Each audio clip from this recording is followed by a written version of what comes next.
I can't remember where I read this about you. I think it was during some ceremony at the Schaumburg for Langston Hughes, and there With was a Maya? libation spilled, and you danced, Yeah. and or maybe it was at a church. No, it was at the Schaumburg. Well, Maya and I. I'm thinking about something else, and this was at a church, and it was an occasion memorial for some prominent person, and you said, "If there is a God." And I was struck by that. Yeah, right. That you would say that in the church. Oh, yeah. No, I not said that, that. not that you believe or don't believe, but I was just struck by that. Oh, yeah.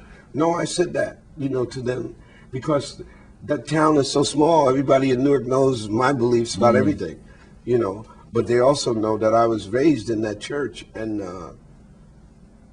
there are no ministers walking around in that town that have been in that church longer than I have. When you were speaking last night and reciting your poetry, in some ways I was reminded of sermonizing.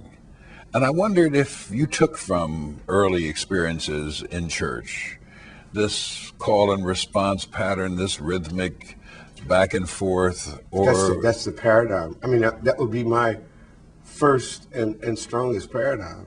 Because, we not only do we have to go to church every Sunday, as well you did too, I'm sure. Yeah.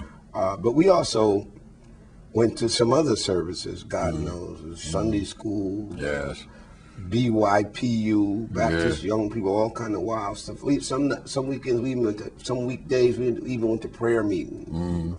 I guess that's when my mother and father were going somewhere and left me in my grandmother's charge. So me and my sister, we had to end up in prayer meetings too. So that was my reference. That was my reference, And you can tell today, probably more clearly than then, what children go to church, what children, however they get there, but you can tell the difference. It seems to me,